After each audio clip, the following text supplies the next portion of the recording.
Good morning, everybody. I made it out to the farm today, and today is going to be a day of mostly running the field cultivator. We've got a lot of ground to till before we plant. My dad is planting. Some of the other folks on the farm are doing some fertilizer and spraying, and it's my turn to hop in the tractor and run the field cultivator today. So let me tell you a little bit about it. Running a Case IH 470 quad track. We've got a 45-foot DMI cultivator behind it, and behind that to match is a DMI crumbler. So let's take a peek back here at what's going on. Nice moist soil. Some dust on top, is dry on top, but there's definitely some moisture down below. It's breaking up nicely, making a very nice seed bed. And we are gonna do this field, and I've got another 70 or so acre field to do. I'm just finishing up this one now.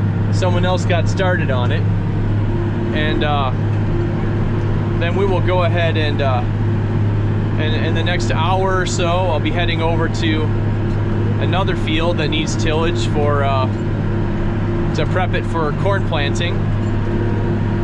So we got this tractor. You're wondering, you may or may not be wondering, I'm not steering it, it's steering itself here. We've got the swath map here. You can see the green.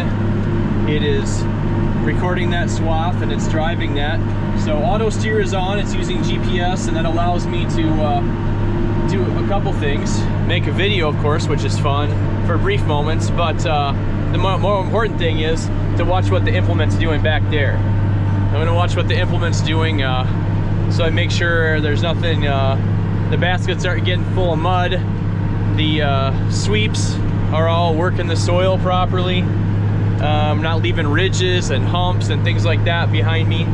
So there's a whole lot of that going on, just hours and hours of auto steer, driving and watching the implement to make sure it's doing what we intended it to do.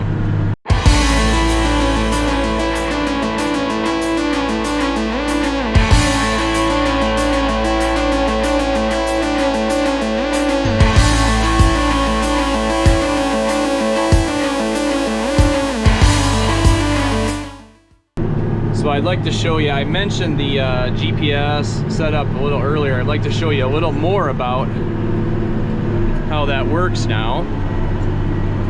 So we've got here, oh, there's a whole lot of glare on the screen right now, but the basics are, come out into a field and you kind of work the headlands or the borders of it, and then you want to make a pattern across it, a consistent pattern at a shallow angle to where the rows will be planted. So what you do is you kind of pick your angle, you tell the computer that you want to mark your first point, and then shortly thereafter you mark your second point. It's called an AB line. That creates a line, short or long, doesn't matter too much as long as it's at the right angle that you're looking for. And then you tell it to follow that swath, and what happens is, as long as you follow that swath and you use your auto steer, which automatically follows it, you'll continue to make parallel lines along that. So the one of the keys is obviously having your implement width set properly.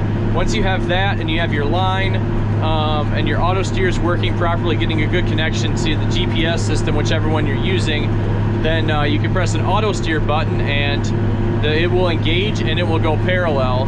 So as you can see right out in front here, it's going parallel to the prior worked ground, and we'll continue to do that back and forth, and then we'll clean up a little bit along the edges, and then this field will be done.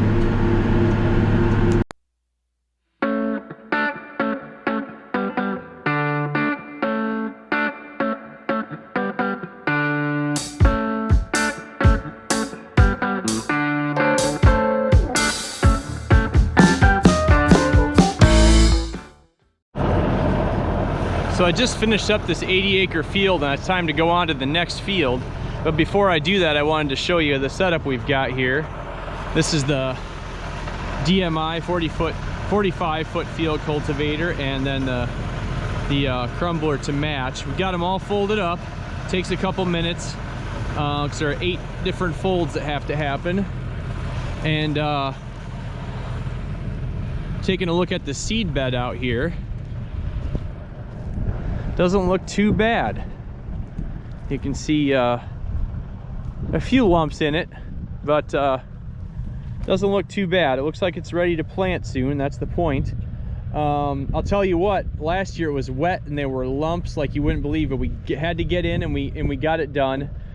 I can tell you that the crumbler right here, these rolling baskets occasionally would start getting full of mud last year, and for the most part I could go out in a drier section of the field and just run it really fast to roll that mud out. But if I didn't get to it soon enough, they would fill up, and it would take probably 20 minutes to a half hour to get one of those clean of mud. That was a lot of work. So fortunately this year we're not in the same situation with the wetness, and we're not seeing that issue. So I'm gonna pack this thing up here and on to the next field.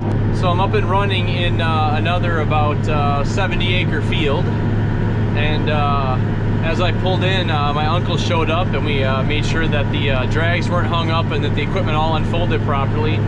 And then since he was here, I just asked him if he would do the hard part, which was basically till the entire edge of the field. It's something I need more practice at it. He could just go fast, get it done, and now I'm out here. We made a swath, and I'm just going back and forth on my parallel lines. All right, I think I'm gonna have some visitors in a moment here. We shall see.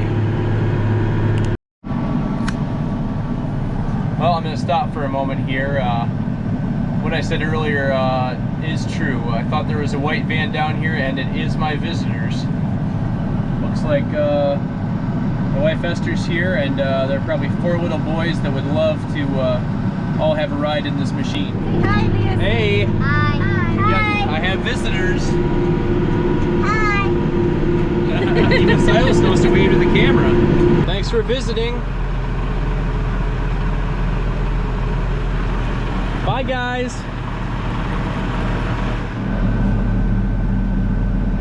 Uh-oh, that doesn't look right. I'm gonna have to get out and check that out. It looks like we got the crumbler hung up on the field cultivator somehow. I'm gonna have to see if I can fix this somehow.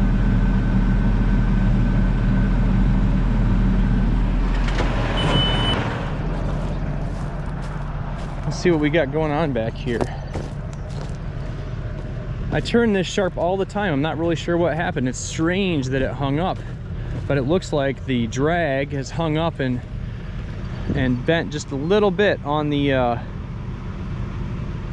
crumbler there. So I'm gonna have to see if I can get it out of there somehow. I think it might be possible if I do some lifting of the equipment here. We'll see.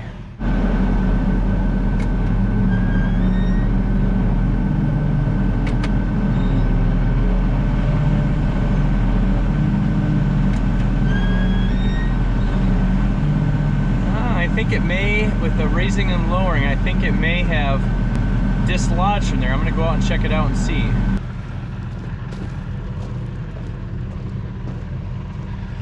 Yep, it dislodged all right, but that drag on that side has got some problems now. It's gonna have to be repaired. Now, I can still keep operating in the field here, I believe, but it is a little bit, it's out of whack, and we'll have to fix it at some point. This thing's already been beat up, I can see that from some other times, but we'll have to just keep, I think it's gonna run fine. I'll take a close look at it, and then we'll have to talk about how we're gonna fix that later.